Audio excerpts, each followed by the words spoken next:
안녕하십니까. 자본노동자입니다. 오늘은 게임 산업 이야기입니다. 한국 게임판에 지각 변동이 있었죠. 이제는 3N이라는 말이 많이 무너졌습니다. 넥슨 정도만 위치를 지키고 있어요.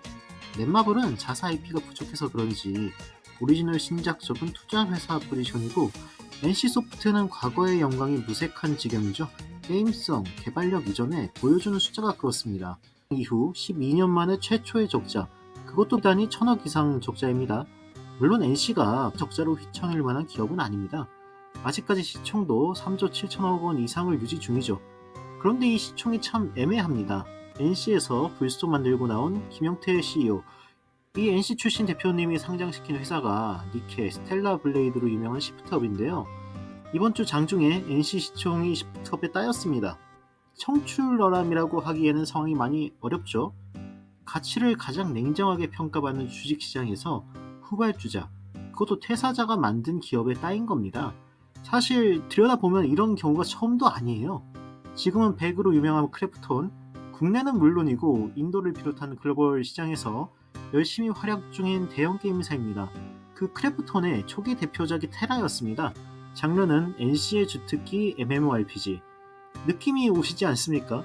이 테라의 시작은 사실 리니지 3 프로젝트였습니다.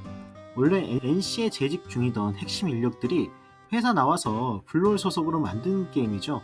블롤은 위에서 얘기한 크래프톤의 전신이고요. 물론 크래프톤이 테라 하나로 세운 회사는 아니지만 어쨌든 NC소프트 출신들이 나와서 만든 게임들이 유저들은 물론이고 시장에서도 인정을 받는 겁니다. 심지어 리니지의 아버지라는 송재경, 이분도 독립해서 엑셀 게임즈 만들었습니다. 상업적 성과는 크래프톤이나 시프트업에 못 미치지만 아키에이지는 분명 해외에서 크게 인정받은 작품이죠. 지금은 카카오게임즈가 인수해서 비상장 회사인데 결국 NC 입장에서는 경쟁사에 합류한 모양새입니다. 이렇게 보면 NC소프트 거의 사관학교 수준이에요. 유능한 인력들이 있고 개발력 자체는 갖추고 있는데 그게 회사 내부적으로 제대로 조율되지 못하는 인상이 들죠. 개개인의 역량 이전에 구조적인 문제가 있는 것 같습니다. 그래서 블라인드나 게시판 보면 찌라시처럼 도는 말이 있죠. 진짜 MMORPG는 리니지뿐이고 리니지는 완벽한 게임이다. 이게 그냥 나온 말이 아니라 진짜 문화로 작동하는 건가 싶습니다. 사실 유저 적대적 운영이나 맹독성 과금 피해, 이런 것들은 말 그대로 운영의 문제입니다.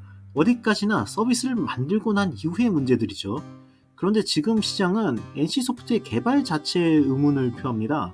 리니지 외에 새로운 무언가를 만들 역량이 NC에 남아있냐는 의문. 게임주가 가장 크게 모멘텀을 받는 순간은 신작 소식이 들릴 때입니다. 그런데 그 최대 모멘텀이 거의 불능 수준으로 전락하면 어떻게 될까요? 데이터, 수급, 차트, 재무, 보통 이런 정량 데이터로 기업을 보는데 NC소프트는 정성적인 부분을 계속 질문받고 있습니다. 물론 좋게 보면 이렇게 해석할 수도 있죠. 아직 NC소프트 개발자 실력은 살아있다. 앞으로 직원들이 좋은 게임 만들 수 있게 여건만 조성해주면 크래프톤, 시프트업 같은 성공 사례가 사 내에서 나타날 거다. 그런데 역설적이게도 가장 어려운 변화가 이런 소프트웨어입니다. 사실 NC 정도 여력이 있는 기업은 하드웨어는 충실해요. 건물은 필요하면 그냥 좋은 빌딩 하나 짓거나 사면 됩니다. 그런데 기업 문화는 한순간에 바뀔 수 있는 게 아니거든요.